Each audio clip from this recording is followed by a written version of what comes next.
لحظة ممكن انت مو ذاك الجرحني وخان بيا، لحظة ممكن ظلت بصورهم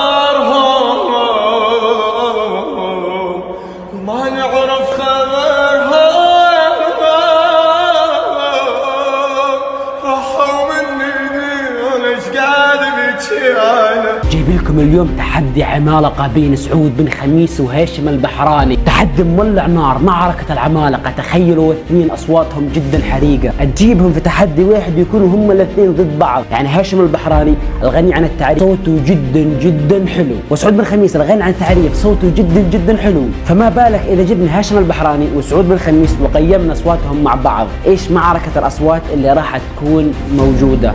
السلام عليكم ورحمة الله وبركاته، كيفكم؟ ان شاء الله تكونوا بخير. رجعت لكم اليوم مقطع جديد وفيديو جديد. مقطعنا اليوم مولع نار، مقطعنا اليوم جدا صعب لاني جايب لكم اليوم اثنين عمالقة في الصوت، اثنين صعب انك تقارنهم باي حد. يعني سعود بن خميس وهاشم البحراني صوتهم ما ادري كيف راح اقارنه في بعض يعني. وهذا المقطع الثاني من سلسلة تحدي العظماء، الجزء الثاني. الجزء الاول اذا انت ما شفته ارجع شوفه لانه راح يكون فاتك كثير. وما ودي اطول عليكم في المقدمة، ودنا نسمع الاصوات اللذيذة الخفيفة اللي راح تجننا اليوم. بس ودي قبل ما نبدا نحط لايك واشتراك وفعل الجرس يا اخي، احنا ودنا نوصل 5000 مشترك يا اخي، الفرحه المنتظره. خلينا نوصل 5000 مشترك. يعني الناس اللي عندهم ملايين مش احسن مني بحاجه، نفس الايدين نفس الاصابع نفس كل شيء. حاطط لايك واشتراك وفعل الجرس، وانشر المقطع هذا على قد ما تقدر يا بني ادم. انشر المقطع هذا بقد ما تقدر انشره. من غير مقدمه طويله خلينا نخش في الصوت الاول اللي هو صوت سعود بن خميس. راح نسمع صوت سعود بن خميس وبعديه راح نسمع صوت هشام البحراني. بعد كذا نقيمهم، ولما نقيمهم راح يفوز معنا واحد، اللي يفوز معنا راح نجيبه في الحلقه القادمه بينه وبين واحد ثاني. فهمتوا السلسله كيف راح تكون؟ واسم السلسله تحدي العظماء ومنها حلقه فاتت. وخلينا نخش في المقدمه لان انا حاسس اني طولت عليكم. سنين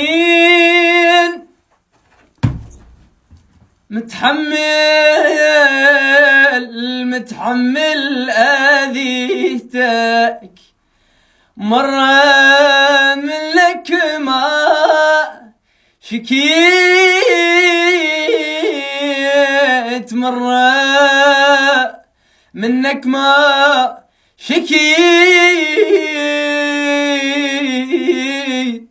وصافيت للنار جنة من جربت الانشويت. ليش تجرح شخص حبك، عاف دربه ومشى بدربك، وقل لي لو. شوفوا يا اخوان، هو الطبقات اللي عنده جدا حلوه، طبقاته يعرف يتحكم بالطبقات بشكل جدا حلو، بس انه في الاغنيه هذه كان يعلي صوته بشكل زايد، لانه لما يقول ليش بحس انه يكون بيخرم اذني والله. وحبيت، وخلينا نشوف اللي بعده. يلا يا قلبي اذا يحبك يجيك، ويلي بعد شي تسوي انت سويت اللي عليك. الله ترك الروح بلا مخلاها، قلبت عيونك ومن صدق بتشاف. اني مجروح والعشرة ينساها، والله يا قلب النادل سواه. في الاغنيه هذه سعود بن خميس قدر يتحكم بشكل كامل في الطبقات، يطلع وينزل. لما يقول ويلي ولما يقول ويلي يما يا قلبي، صوتي زي الزفت. خلاص خلينا نخش على بعده. اسمع هذا، اسمع هذا. بدونك قلبي مجروح مثل الطير مذبوح، حبيبي طلعت الروح ميتاني من فرقاك، ميتاني من فرقاك، اريد بحضنك ارتاح. قاعد يغني في مكان فيه صدى، والمكان الصدى هذا قاعد يخلي الصوت يكون احلى. هو صوته حلو بس بيخلي مكان الصدى هذا صوته يكون احلى. صوت سعود بن خميس بسم الله ما شاء الله جدا حلو. وسعود بن خميس هو اللي فاز معنا في الحلقة السابقة. شوف مين راح يفوز معنا في الحلقة اللي اليوم. لحظة ممكن انت مو ذاك الجرحني وخان بيا، لحظة ممكن جاي نش عندك بعد ذيك الآلية. احسن شيء في سعود بن خميس انه كان قاعد يغني باحساس وقاعد يطرب الناس بصوته، حتى في ناس قاعده تبكي لما تسمع صوته يكونوا يبكوا. والان احنا شفنا صوت سعود بن خميس وشفنا كيف صوته راح يكون، واحفظوا صوت سعود بن خميس كويس علشان راح نقيمه في آخرة الفيديو. والآن ننتقل لصوت هاشم البحراني. أعتقد إنه من العراق، والله مش عارف، دورت على جنسيته لما زهقت ما عرفت إنه عراقي ولا سوري ولا إنجليزي. خلينا نسمع صوت هاشم البحراني وبعدين نقيمهم.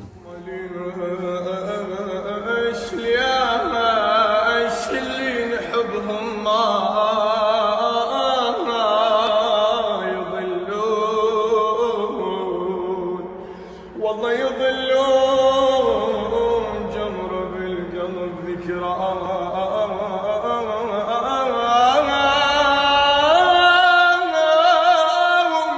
يخلوها ويروحون وظلت بصورهم وما نعرف خبرهم.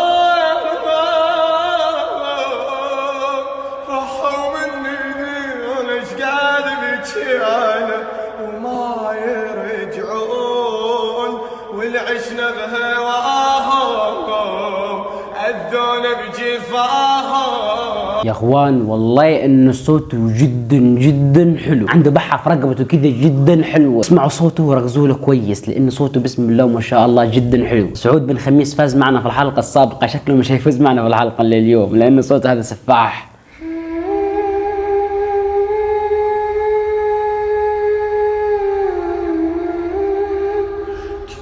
صغار والله صغار حيل صغار نقعد وقت الغروب باب الدار ننطر جيت ابونا.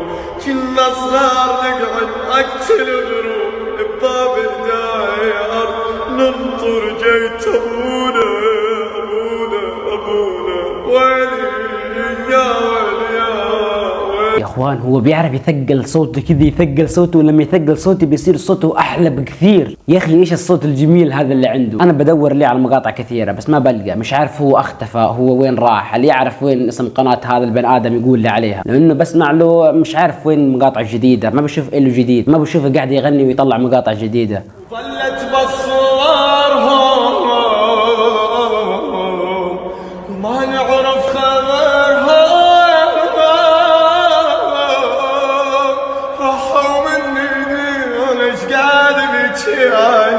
وما يرجعون والعشنا بهواهم أذونا بجفاهم. والله انه هاشم البحراني من اجمل الاصوات اللي انا سمعتها، صوته جدا حلو، عنده بحة كذا بصوته جدا سفاحة، ما ادري من وين جايبها هو. ساعة وتغيب الشمس ساعة ويجين الليل وينراد حلو دمعوني انا اجيب الحل روحي حمامة صفل وبيت اهل الدور اشتاقت لامي انا والخبزة التنور. لامي انا هذه ثقل صوته فيها.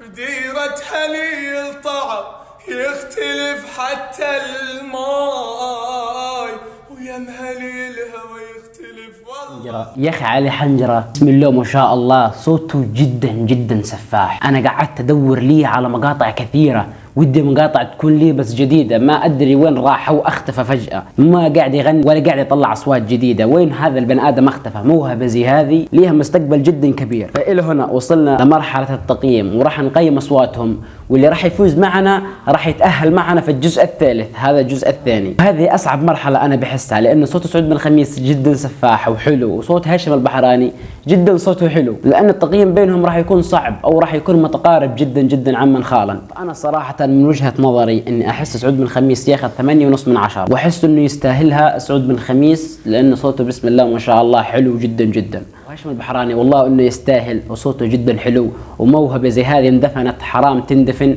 صوته يستاهل 9.5 من 10، لأنه صوته والله جدا جدا حلو، من أحلى الأصوات اللي أنا سمعتها صراحة. وإن شاء الله يكون تقييمي عجبكم. إذا ما عجبك تقييمي انزل علق في التعليقات بالتقييم اللي أنت تحبه تمام واللي أنت ترضى به. وإذا أنت وصل هذه اللحظة وما حطيت لايك واشتراك، شبيك يا زلمة شبيك؟ حط لايك واشتراك وفعل الجرس، وإن شاء الله أشوفك بمقطع جديد وفيديو جديد. والسلام عليكم ورحمة الله وبركاته.